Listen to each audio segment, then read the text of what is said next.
Hello friends, welcome to my channel. आज मु आपण मानक सहित शेयर करी उपरू क्रिस्पी भितरू सॉफ्ट बिरी बरार रेसिपी। घर को कोणिया आसले हो बा सकाळ टाइम हो बा संध्या टाइम रे समस्ते बरा खाइबा को बहुत भल पाई थांती। केमती इंस्टेंट बरा बनइबे आ बहुत सॉफ्ट भी हबो, उपरू क्रिस्पी हबो। तो चलंतु देखिबा। बरा करिया पई गोटे कप बिरी कोठी मु बतुरे की रखी देइथिली गोटे घंटा। बिरी भांगी जाऊँगी भल भाव में बतुरी जाइए। एवं आम चिकण करके बाटी नेबा। बेसी बाटिला बेले बेसी पानी देबेनी, अल्प टिके पानी देके बहलिया करके बाटी नेबे। बिरी के एठी मु बाटी नेइछि। बरा कला बेले पूरा चिकण करंतु बा टिके जदि खदड़ा रहिबो बरा चलिबो। एठी देखि परते मु सरू सुजी नेइछि। एथिरे मु सुजी मिसेइली 4 चम्मच, ता सहित टेस्ट अनुसार लूण एटा पकईकी भल भाव में फेंटी देवा।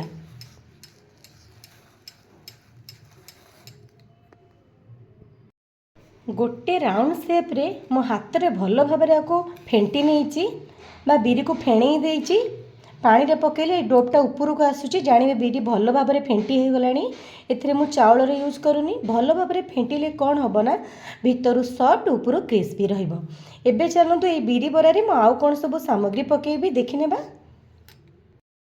बरारे पकाइवाई ये मुझे छोट छोट करके पियाज काटिक नहीं, भुसुंग पत्र, कंचा लंका, जीरा, अदा नहीं। जदि आंब कषिया अदा थे ने, आंब कषिया अदा नथिले नॉर्मल अदा भी नहीं पारे। ये सब बरारे जो कॉम्बिनेशन पड़े ना खाइला बेले जितेबाला बाइट रे आसे बहुत बढ़िया टेस्ट लगी थाए। आम ओडिशा तो घरे कोणिया आसतु बा सकाळ आ संध्या समस्ते बरा खाइबा को बहुत पसंद करि थांती। एबे चलंतु आको भल भाव में सब गोळेई नेबा।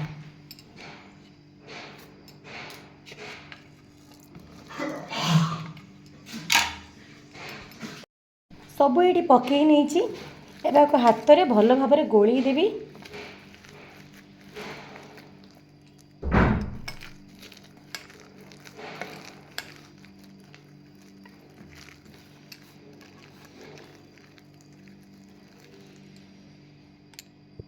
सब भल भाव में ये गोली नहीं।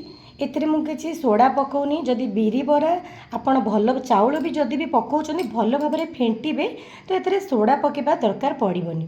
एबे चलंतु आमे बरा सब छाणीबा। तेल गरम हो गलानी।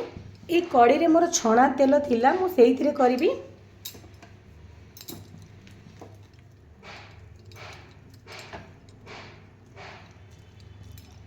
हाथ रे टिके पानी लगे देखि पारुथिबे एमती गोल करिकी एमती हल्का प्रेस करनेबे। प्रेस कला परे एमती गोटे कड़ा करनेबे।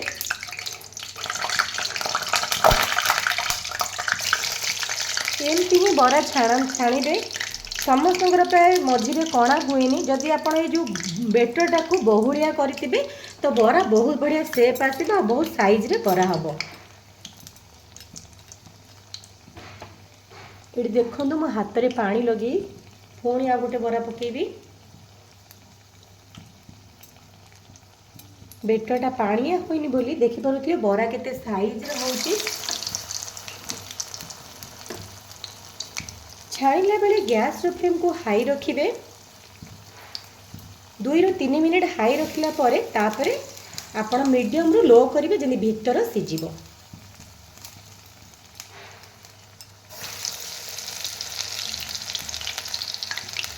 जेतिकी जगह हम मुझे बरा पकई देइछे गढ़ी की। एबे ताको एपट सेपट करके छाणी नेबा।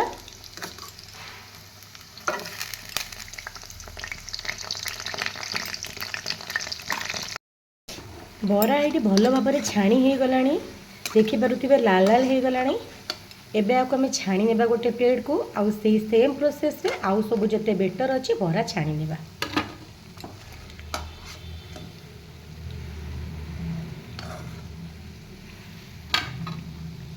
एठी सब बरा मु छाणी नहीं। जदि आजिर रेसिपी आपण मानको भल लागिबो मो वीडियो को लाइक शेयर सब्सक्राइब करिवे।